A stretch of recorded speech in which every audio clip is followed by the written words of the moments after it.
If you look to Norway, that was super early in the EV adoption. We were ahead of everyone.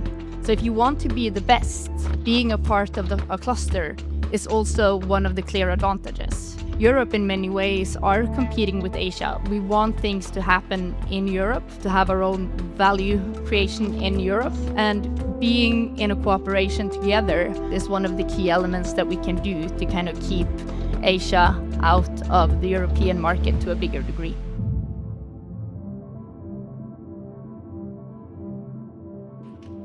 Okay, yeah, mic's working. Fredrik, ready? Yes. Okay, let's go. I'll start. Give one concrete example where incentives were designed wrong and actually harm the EV charging market. What should have been done differently? It's always a bit scary to say something bad about anyone, but I think the incentive that we saw in Germany was with good intention, but ended up becoming a bit or very damaging for the home charging market in Germany, because the incentive they gave was bigger than the cost of the charger. So you could install a home charger and have money in the pocket when the charger was installed. So you're making money to install a charger? Exactly. So people who owned the EV, they of course installed. The people who planned to get a charger, they installed. And even people who didn't want an EV charger, they installed it. So you kind of blocked out the home EV charging market for a couple of years. And also in Italy, they had a quite bad example of incentives.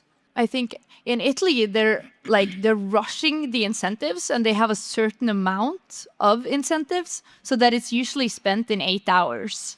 And then you have to wait 6 more months. So everybody's sitting on the fence to actually install a charger or buy a car because a new incentive is always waited for. I have a question for you. Okay. Being part of an EV charging cluster on the west coast of Norway, what has been the biggest advantage and the biggest downside of being so close to our competitors? I think an obvious advantage, which also can maybe create fear in you because you're so close to a competitor, is the information sharing. Because if you look at the cluster theory on, for instance, why Norway is the best one in the world in the maritime cluster, it's because the biggest cluster of everyone is right next to each other. So if you have competitors, colleagues, the CEO and the people working on the warehouse being able to share information, just sitting at the cafe, giving information easily accessible to everyone, that is actually where learning and innovation is created. So if you want to be the best, being a part of a cluster is also one of the clear advantages. But with that said, I think it's also, if you look to Norway, that was super early in the EV adoption. We were ahead of everyone. And the downside then is that you're always looking at your neighbor for what are they doing, and you start comparing yourself only to the neighbor, and it's harder to have a European focus. So of course, being in a cluster, you also need to remember to lift your head high and look to Europe, what's really going on, so that you're not just competing on a local level. Okay, Fredrik, I have a new question for you. Europe has poured a huge resources into DC fast charging.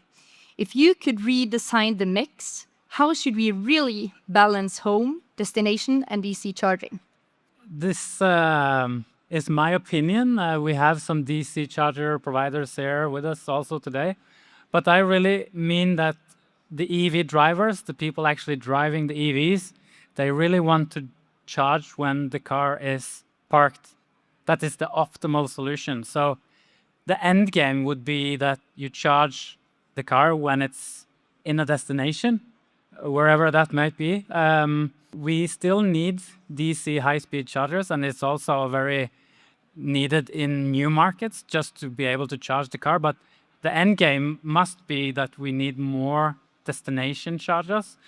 And also, I think the cars will eventually have longer and longer range. So the need for charging roadside will be less and less. So I would be very happy if we can see much more home charging and destination charging than we see today. So summarized, DC charging is needed to convert Mr. Gastec, but what really is what you want for the future is the AC charging. Yes. Nice. Yes. Okay. To avoid sitting here again in 5 years with new industry confessions, what is the one thing in EV charging industry that we must change now? I think we touched a little bit upon the incentives part, and I think that's one of the crucial parts, having the correct incentives to kind of lift the EV adoption. But the other part is maybe that interoperability part, that we actually cooperate across. So we create a solution that fits the rest of the ecosystem and that we are working together. And I think especially one of the key aspects looking at this is that Europe in many ways are competing with Asia. We want things to happen in Europe, to have our own value creation in Europe. And being in a cooperation together and making each other best is one of the key elements that we can do to kind of keep Asia out of the European market to a bigger degree. If you could say one clear thing directly to policymakers about EV charging and flexibility, what would it be? I think since joining Zaptec for 6-7 years ago, we always thought that we need to train the EV drivers. We need to help them understand that this is a different type of concept than the ICE car. But more and more, I understand that we need to actually train the politicians, the policymakers, because we can see from incentives and rules and regulations some places that the people deciding this is not or haven't tried to drive the EVs because sometimes it's very working against the EVs instead of for them, just because they don't understand how it is to be living with the EV. So I think we need to be spending more time helping, better than training maybe, helping the politicians and policymakers to understand what it actually, this concept, maybe even borrow them an EV so they can try for themselves before making decisions that impacts all EV drivers. What is the biggest blind spot today when it comes to flexibility and vehicle to grid?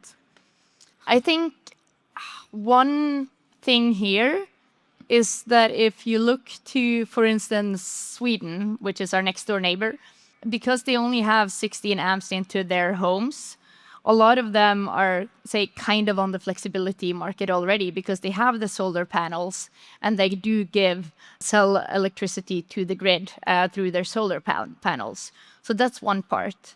But then when you're the first consumer, you're actually making quite a lot of money on this.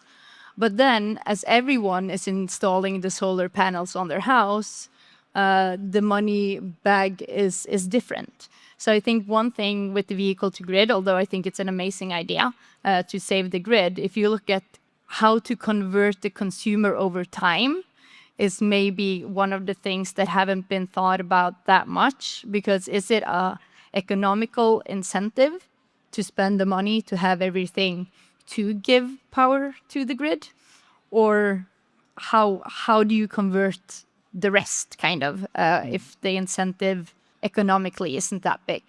If I could say something, I would say when it comes to flexibility and vehicle to grid, we are kind of the interception between the car that can be a resource and the grid. We're sitting there connecting to the car, and we can see all these different players that want to access or to offer or to take part of flexibility, and now in the future, very near future, vehicle to grid. So it becomes, at least for the EV driver, the person that should benefit from having their car available for the grid, either giving energy back to the grid or stop charging, or in any other way be a flexibility asset. It's difficult for them to see how many people or companies that are part of this before it works. So I think in the future we will see less actors to make one flexibility link happen, I think. Looking back at the last years in EV charging, what's the one big mistake our industry made that you wish you could undo? I think there has been a lot of chargers sold in Europe that is not, you can't connect them, you cannot control them. Of course, then they are also very cheap. And unfortunately, we also know that the quality of these chargers are not always the best. So I think there has been a lot of chargers deployed all over Europe where the quality is low together with the price, and you cannot connect anything to the charger. That is probably one of the biggest mistakes, because if we could connect all chargers, they would also be assets for flexibility or potential control of the charger. So if it's one, that would be it. I think also one of the aspects is when you install a cheap charger, then you have to exchange it, and cheap is less expensive over time. And of course, the key aspect for a charger is the safety aspect of the charger. You want the box that you're installing to be safe, because you really do not want it to start to burn at night. So if you're missing elements where you can measure temperature inside of the charger and to decrease charging if it's overheated, then are you really going to the point where you're using it for safety, or are you using it for speed of charge? So using it for speed of charge is not a safety element. Using a box that you can rely on, that is safe and of quality, is definitely what you want when your kids is sleeping in your house at night. Thinking about which market were entered early and which came later, where do you most feel we should have played this differently? Well, okay. So when I started in Zaptec, I was told that Zaptec was a cowboy company. Of course, we were young. It's over 5 years ago now. So we maybe didn't have a clear plan. We just knew we're going to conquer Europe. Great vision. So we hired a country manager in France, Germany, UK, and said, go. What we forgot to look at was actually the rules and regulations in these countries. So, of course, being early in the markets are crucial because you need your brand to be known. Looking at, for instance, Germany, you have Mannekes, which is one of the biggest players there. And if you look outside of Europe, it's one of the companies that you might not even have heard about, or not outside of Germany, it's one of the companies you might not have heard about. So this is something that tells you being early in the market to gain market share is a key element to make your brand known. But of course, one of the things that we should have looked at back then is definitely the compliance part before we start to hire, so that we know that we can actually sell chargers in the markets that we are at. But we're better at that now. We thought that all countries are like Norway. It's a part of EU. Yeah. Okay. I That think, was it for us today. Thank you guys for listening. Yeah, thank you.